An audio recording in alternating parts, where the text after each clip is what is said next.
waa maxay gantaalaha balaastikada ah ee iskaga goosha qaaraduhu waxa aynu maqalnaa dawladaha waaweyn oo ku hirdameeyay gantaalahani gudaha barnaamijkeena waxa aynu ku eegi doonaa nooca uu yahay gantaalaha balaastikadu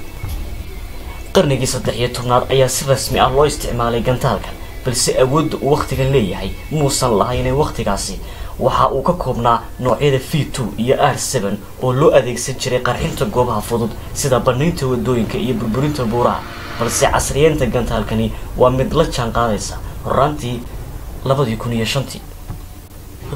wadamada samaystayna waxaa ka mid ah Mareykanka, Ruushka, Sacuudiga, Iiraan, Kuuriyada Waqooyi, Kuuriyada Koonfureed, China, Germany, UK, Faransiiska, Talyaaniga, Isbaanishka, Turkiga iyo dalalka Scandinavian-ka. gantaalka balaastikada ahi waxa uu isaga gooshi karaa guud ahaan adduunka saacadiina waxa uu ku socon karaa xawaaro dhan 1200 mayl isagoo baabiin kara qaaradan ama daldan muddo ilbidhaqsiyo gudahooda waxaana lagu tilmaamaa inuu 3 jeer uu ka khatarsan yahay hubka nuclear-ka wuxuuna ka kooban yahay 3 qaybood oo kala ah madaxa qaybta hoose iyo qaybta ugu muhiimsan ee dhexe qayb kastaana waxa ay geysan kartaa khasaarihii loogu talagalay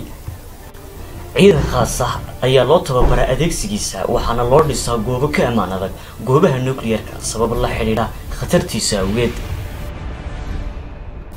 waa hub la mamnuucay sameyntiisa iyo casriyeyntiisa sanadkii 2014 walow qaramada midoobay ay fasax siiyeen dalalka Hindiya iyo Israa'iil inay sameystaan hubkani balse Kuuriyada Waqooyi iyo Iiraan ayaa si buuxda looga mamnuucay casriyeynta gantaalka balaastikada ah sidoo kale daawada channelkeena haddii aad ku cusub tahay subscribe saar si aad ula socoto videos iyo documentary ku turjuman afkaaga hooyo